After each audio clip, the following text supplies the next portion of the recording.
Bom, mas ó, é um curso aí do cara que deixou o emprego estável do Estado, que eu acho que é o melhor emprego que alguém pode sonhar em ter, a não ser que você seja, sei lá, o Neymar. Infelizmente, né? Infelizmente. Gostaria que a iniciativa privada pudesse oferecer coisas melhores. Exato. Mas, pô, é um cara que abdicou aí Bom, e tá falando sobre corrupção, o cara provou que não... Ele estaria muito mais apto a ser corrupto dentro do governo, né? Então ele saiu lá... Pois realmente... né? Pois é, te eleger é um problema, cara. Tu sabe exatamente como ser corrupto. Caralho, cara, ó, e esse é o ponto... Igor, esse é um ponto muito importante. Como que você separa o joio do trigo? Porque se você olhar, tem vídeo do Sérgio Cabral criticando a corrupção, sendo contra a corrupção, antes ele ser pego, antes da Lava Jato. Como que você separa o joio do trigo? Gente, não olhem o que a pessoa fala, olha o que a pessoa faz, olha os atos dela contra a corrupção concretos. Olha, se a pessoa é do cargo de executivo, se ela investe em marketing para criar uma cultura de intolerância contra a corrupção. Foi o que Hong Kong fez na década de 60 e 70, na década de 70, depois de um grande escândalo que veio logo antes, e conseguiu virar o jogo contra a corrupção. Se o cara é do legislativo ou do executivo, vê que tipo de projeto de lei que ele está sancionando. Se ele está sancionando ou não projeto de lei que mina o combate à corrupção. Se ele é do legislativo, olha como é que ele está votando nas últimas votações. Então, mais do que palavras, a pessoa tem que ver quais são os atos da pessoa concretos em relação ao combate à corrupção. Olha se ele está avançando ou não projetos que são importantes contra a corrupção, como a PEC do fim do foro privilegiado, a PEC da prisão em segunda instância. É isso que a gente precisa fazer. E realmente, sair do Ministério Público, né, preciso me sustentar, e esse foi o curso, a primeira profissão que eu decidi seguir.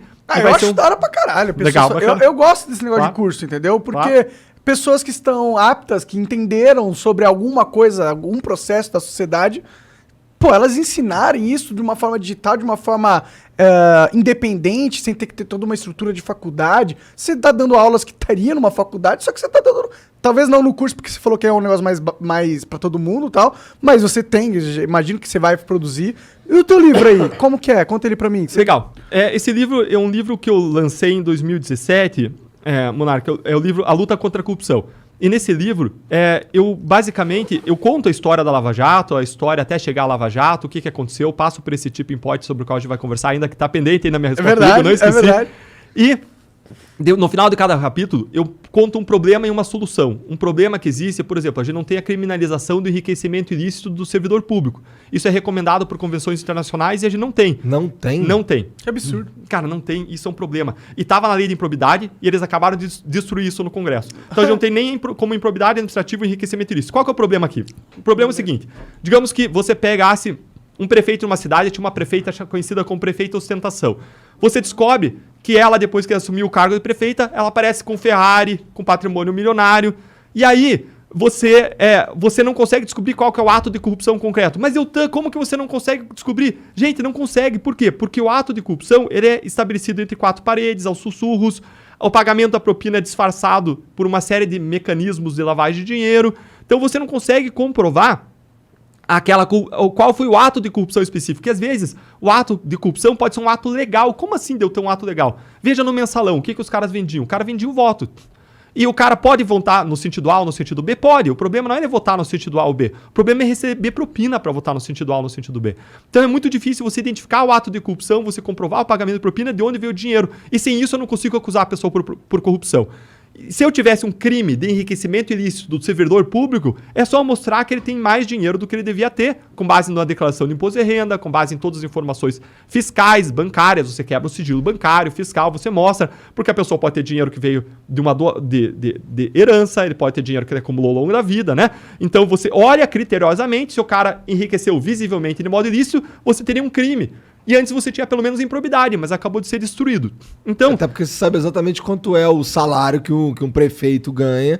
Exato. E você dá você fazer todas as ligações possíveis. Isso, e você olha a declaração de imposto de renda ano a ano e você vê quanto que o cara ganhou e seu patrimônio evoluiu dentro do que ele ganhou, mais as despesas anuais dele. Você dá para fazer essa conta, você faz uma auditoria, isso não é tão complicado de fazer. Então, o enriquecimento ilícito você consegue provar. Outro problema, a anulação dos casos que são derrubados toda hora. Eu explico por que esse problema existe e qual é a solução. Então eu fiz várias questões, assim, problema e solução em cima daquelas 10 medidas contra a corrupção.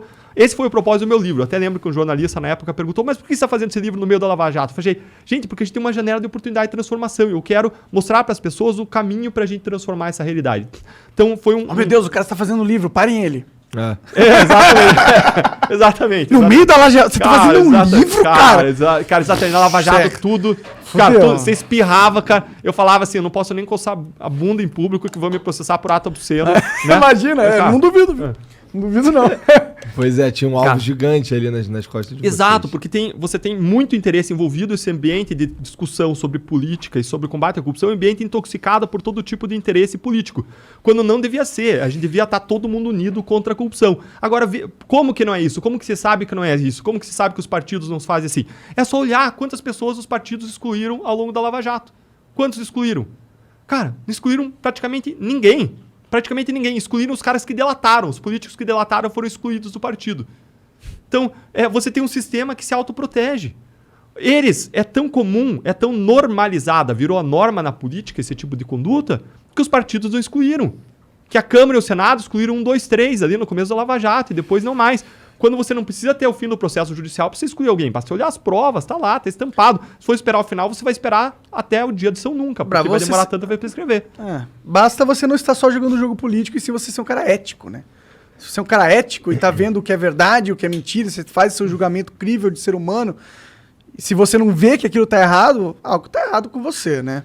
É assim, Monark. E você tem que ver quais são as propostas que a pessoa defende. Não adianta um blá blá blá contra a corrupção. A pessoa tem que ter propostas concretas, específicas, que defendam mudanças. E o cara que vota a favor da criminalização de enriquecimento ilícito, o cara que defende isso é o cara que não pratica isso, porque senão ele vai estar dando um tiro no pé. Né? Basta ver que tem a gente que tinha discurso anticorrupção, chegou no poder e mudou de ideia. Por quê? Porque está com medo de dar um tiro no pé. Né? Então, isso independentemente de partido, tá? de cargo. Tem várias pessoas, dos vários poderes que chegam lá e não querem dar tiro no pé e não fazem. Então você tem que ver o que a pessoa defende concretamente, pelo que ela luta, quais são as posturas dela, o que ela faz e deixa de fazer no tocante ao combate à corrupção.